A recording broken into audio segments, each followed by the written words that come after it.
Hi, this is a tour of the vegetable part of my garden here in North Eugene. It's been a while since I've done a full video of the yard, a couple of years at least, so I thought maybe it's about time. I have only a few chores that need to be done each day now, so time to make a video. A lot going on in the garden right now though. On the right here is the main Marionberry hedge planted up against the fence that was here when I moved here 5.5 years ago, and I've already last week harvested about 13 pounds, but it's time to do another harvest, as you can see. And a few years ago, one of the primocanes arched over here and rooted itself at the base of this dead plum tree. I pulled it up, but apparently some roots survived, and I left a little growing plant there, and it is now a very happy, very prolifically fruiting Marionberry, and it's super delicious. And last year, some of the ones that were down low, I tied up some of these branches, as you can see, but some of the ones that were down low like this, I got video of an opossum at night reaching up and eating the berries. But I'll harvest these before the opossum gets them. Compost bins, mostly aging stuff with volunteers growing in it. Tomatillos, it looks like. And then I put all the fresher stuff over there. I need to dig this up and put it over there. And a volunteer Shirley poppy here. And this is where I put the household kitchen waste compost to keep out rats. This open area here, I did not plant anything this spring. At times I've had full of flowers and squash and stuff. I had problems with squash bugs last year, so I decided against planting much squash over here. But I had garlic here all winter long, and I just harvested the last bit of some hardnecks over here. But the salvia, scarlet sage, and the nasturtiums are now volunteering for a second year in a row. That is a dandelion that I actually started from seed for salad greens, but it looks like any old regular dandelion. This is the second year for my asparagus plants, so maybe next year I'll get a spear or two. They're actually putting up some new spears now. I think they're growing well and establishing good solid roots finally. Not very many survived. I think I got 3 plants out of, I put maybe a dozen over in here.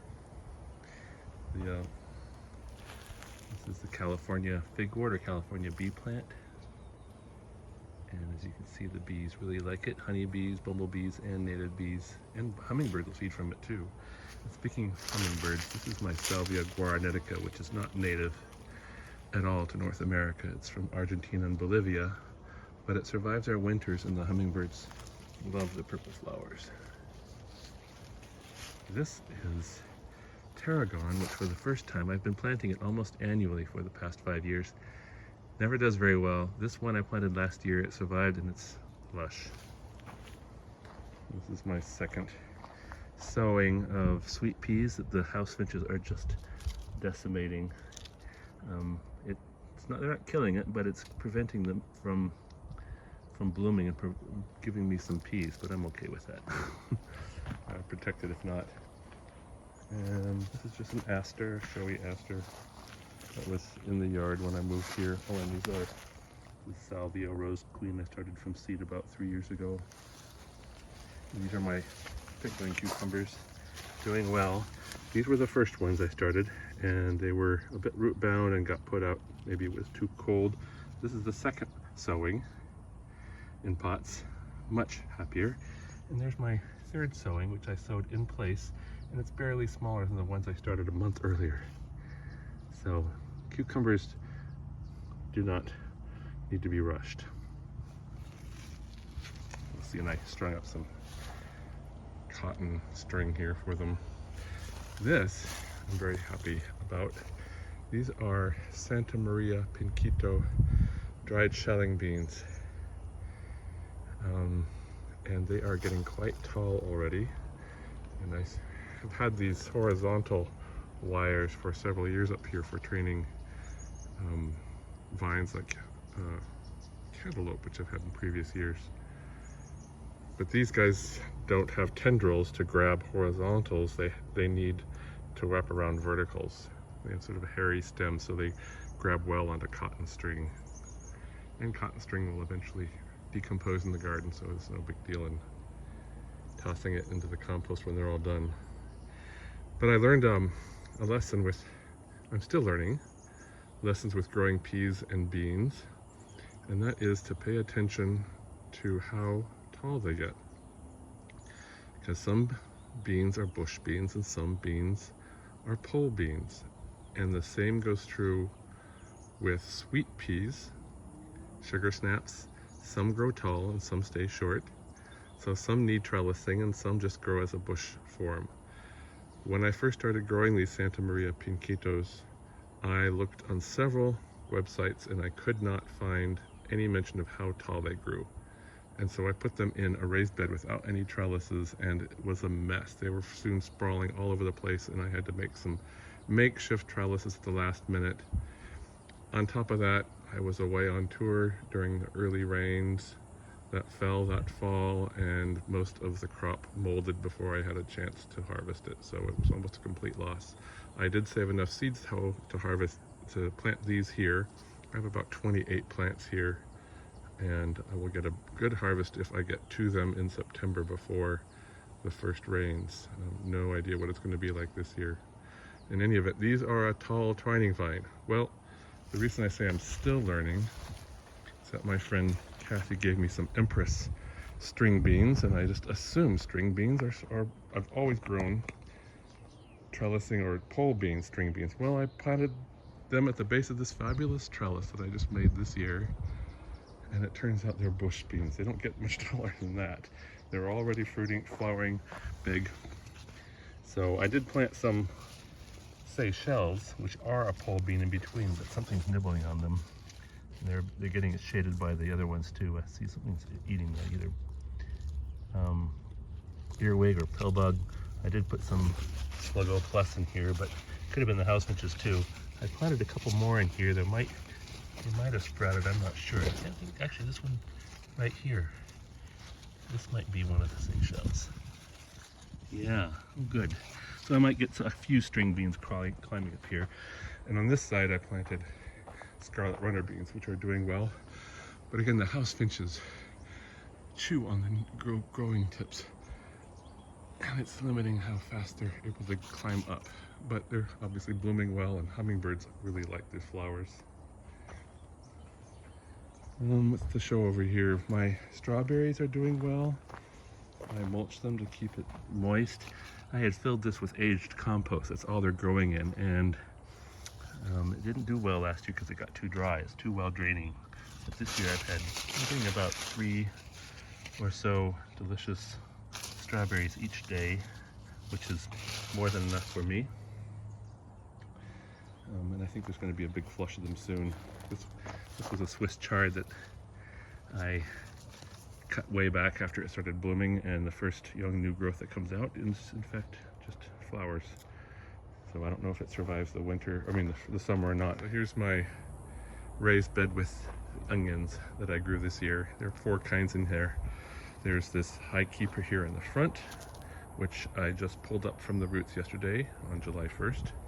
And then right behind them is another storage onion called Red Wing, and it's got a couple of weeks left at least. They're just only now showing some bulbing action.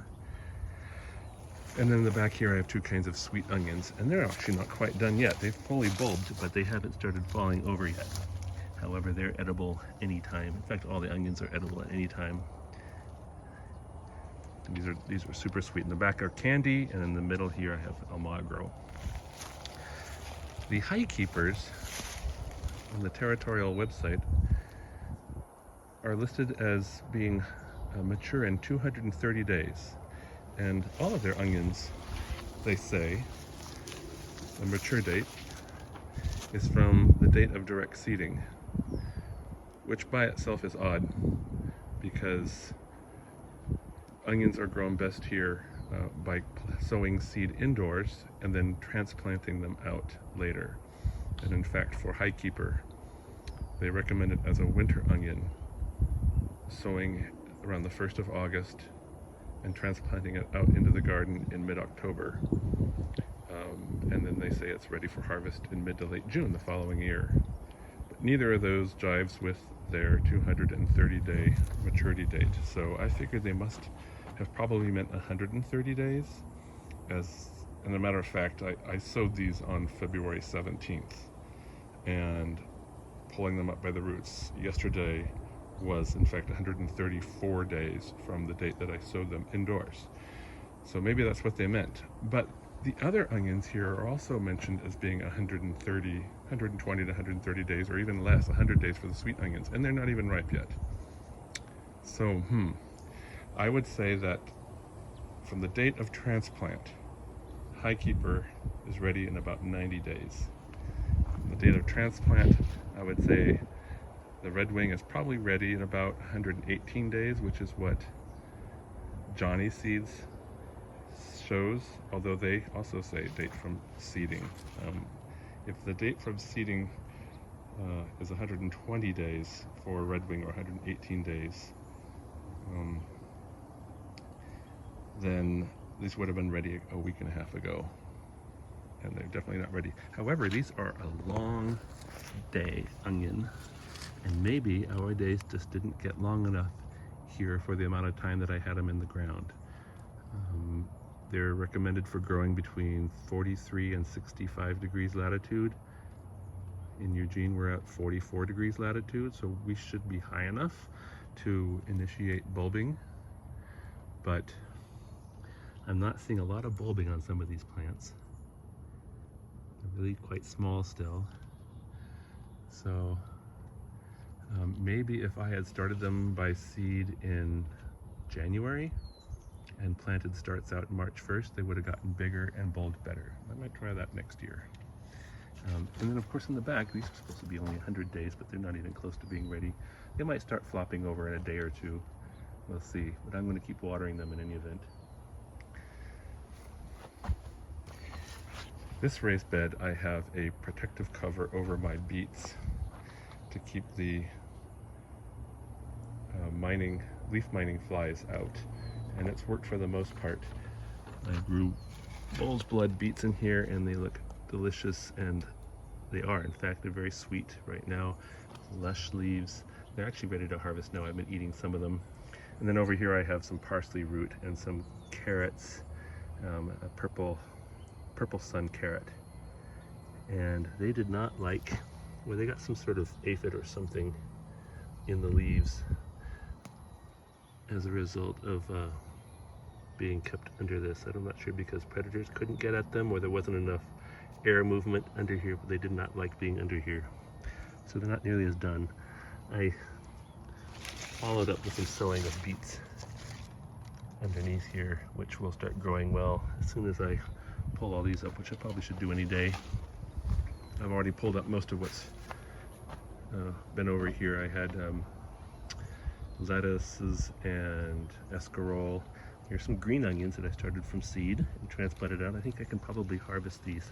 They're an Italian red scallion. And this is flashy troutback lettuce. I got some turnips growing over there, huckleberry, and then I started some dill over in here. It definitely needs watering already. Had some hot days. And here's my final type of onion. So I actually grew 6 kinds of onions this year.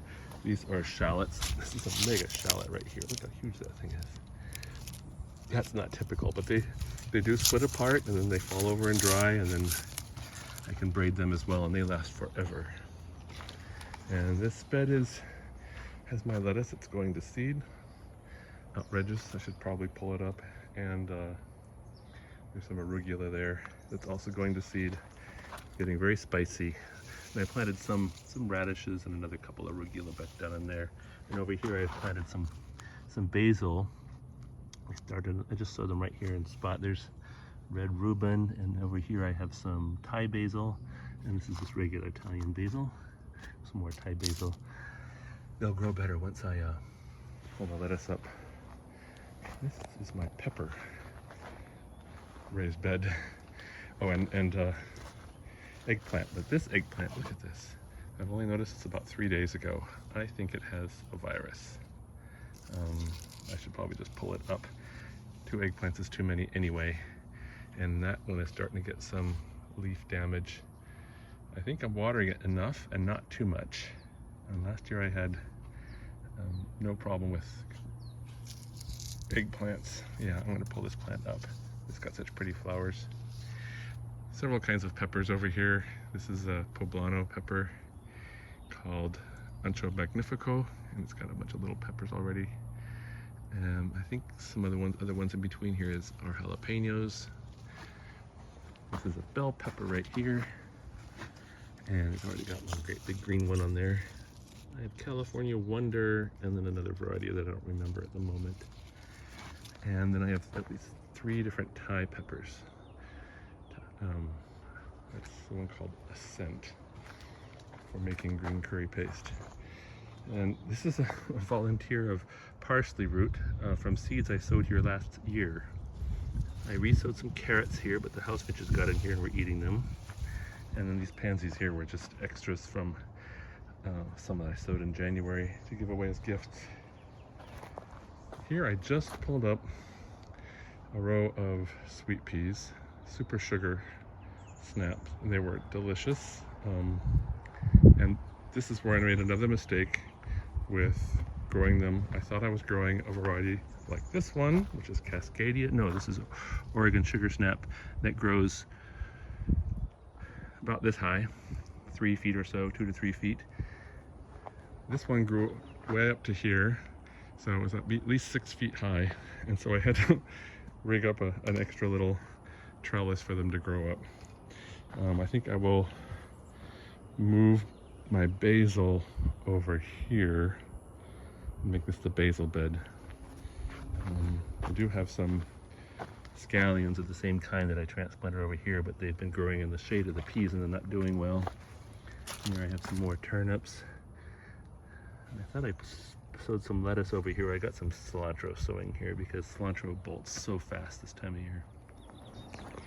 So here's my last raised bed here with some hardneck garlic that I planted last early November.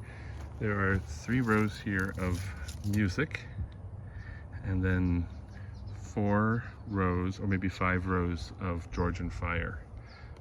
That's just how many cloves I got in my order, and they're just about ready to pull up. I might give them a couple more days. I've stopped watering this about a week and a half ago.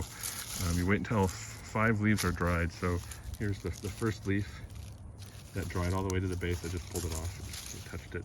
Here's leaf 2, 3, 4, and leaf 5 is almost dried. It's actually yellowed significantly even since yesterday. So that's an example. Here's another one here. Leaf 1 was here.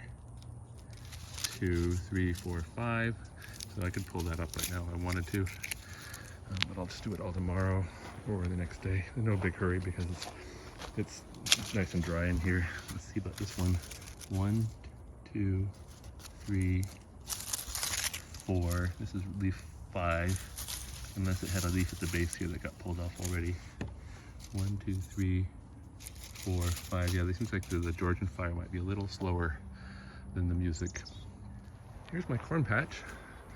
This is a variety called Plomito from the Andes of southern Peru. I'm sure it exists elsewhere in Peru and Bolivia. They probably call it something else though.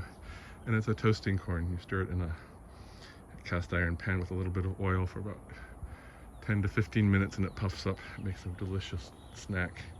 And I planted some of the Empress string beans at the base of them when I realized that I had planted bush beans at the trellis.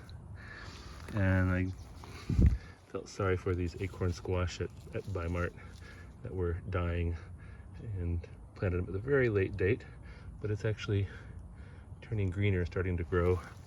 And then these are a couple more southern Peruvian but tropical peppers. This is ojo de pescado, and this over here is corazón de motelo, both really spicy peppers, and the species chinensis. So a different species of pepper than our bells and jalapenos and such. These are some of my native plants here with the red flowering currant and twinberry honeysuckle, and down low over there Douglas aster. For some reason this showy milkweed just up and died, and it might have been starved for water or nutrients from having too much bark mulch. So I moved the bark mulch away and I put some aged compost here, and it's starting to come back. This is not a native yarrow. It was a plant that was in the yard when I moved here, but I've moved it from the back to the front to the backyard, and it does pretty well here. Let's see, I got two tomatoes here. This is sun gold, and I see the very first color on one of the tomatoes there. And it'll be ripe in maybe a week in the current temperatures. So I'll have some before I go to Brazil. And this is a purple zebra plum type tomato. And it's a ways away from being ripe. I might just barely get some before I leave. I'm not sure. It's a volunteer. Sunflower. These are my black cap raspberries. A friend gave me this plant 5 years ago. It's one spindly little thing in a gallon, and it's just really taken over. I've already picked 7 pounds of berries this year. It's the best year it's ever had, but we had really good rains. Oh, these dried here, raisins. And then underneath it here, these are actually growing from this crown over here. And black cap raspberry is a native plant to Oregon. It's also called white stem raspberry. And it's a raspberry because when you pick the fruit, it has a thimble-like shape. It's hollow in the center because the receptacle is still on the plant. Blackberries, in contrast to raspberries, can't even see this. The receptacle comes off in the fruit, and so it's solid in the middle. And anyway, here are the primocanes already growing up, which will provide the fruit for next year. My red raspberry here is just in this half of the trellis that I built this year. I cut it down to the ground in the winter, and so I don't get a spring flush of berries. A lot of people are eating ripe raspberries now in Oregon, but you see these are starting to bloom just now, and these will be ripe starting in September, and then we'll have berries until the first hard frost, sometimes even into early to mid-December, which is pretty amazing. I might let these grow on next year so I have a spring harvest. But if you have a spring harvest on these branches, then the fall harvest isn't as strong, and it makes it harder to cut out these. These will die next year. These will live over the winter, and then they'll send off little side shoots that'll bloom and produce fruits in the spring. What's the one vegetable, this is a trivia quiz, what's the one vegetable that you actually encourage health when you harvest it? If you think about it, most fruits and vegetables you grow in the garden, you either kill the whole plant, like garlic, you pull it up and eat it, or tomatoes, you force them to bloom and put all this energy into producing fruit, and then you take the fruit, and the plant has actually spent a lot of energy. Well, right behind me is the answer, and it's artichoke, because when you eat an artichoke, you're essentially deadheading it. You're cutting off the flowers in the bud stage, and the plant isn't putting all this energy into producing flowers and fruit. So you're actually helping artichokes when you harvest them. I have 3 plants here, but they're 4 years old now. They seem to be slowing down. They have multiple crowns, and they did not produce as many or very many big fruits this year. So I'm thinking of, and when they do produce a lot, it's too many. I'm thinking of digging out a couple of these, and one of them digging out the 2 of the stalks and leaving just one, and see what happens next year. In the meantime, I'm letting them actually bloom, because the flowers are loved by bees. Here's a non-native coneflower that was here. More rose queen salvia. Another spare pansy I didn't know what to do with. Oh, and here is some cabbage that I bought as starts. That might be edible maybe when they're ripe in October. If I can keep enough BT on it. I spray it with BT maybe every 3 weeks to control the cabbage butterfly caterpillars. And then I'll have to squish aphids or blast them off when I see them. I grew broccoli in here this spring, and that was great. Actually in the fridge still. Here's a pot of marjoram, which is a perennial. I've grown marjoram from seed and put it in the garden elsewhere, and it dies in the winter, so I don't know what the difference is. It looks just like regular marjoram. This is a spearmint that I dug up so I can control it, and this is my red flowering currant that's white. I started these parsley from seed with a volunteer lobelia in there. This is the tail end of my night scented stalks, which is one of my favorite scents of all. It starts releasing its fragrance maybe 15 to 20 minutes after sunset, and is fragrant the following morning. Oh, the little fly just landed on there. But I saved the seed. These are the odd seed pods. The fragrance is sort of a mix of chocolate, wintergreen, and root beer. That's my description of it. Here's a clump of chives I've had for years. I started from seed, and I did not deadhead them this year, and so now they are releasing lots of seed, and I will have volunteers everywhere. This is our native large-leaved avens. They have volunteers around the yard, and I've just let this one go there. And then here's my moss sheet, where I've been getting lots of cool stuff. Well, let me finish up over here in the backyard. Some fragrantissima sweet peas. I only have 4 plants growing here. These 3 are each a different color. I do not know what color this one is yet. And then in front of them I have a row of California fuchsia.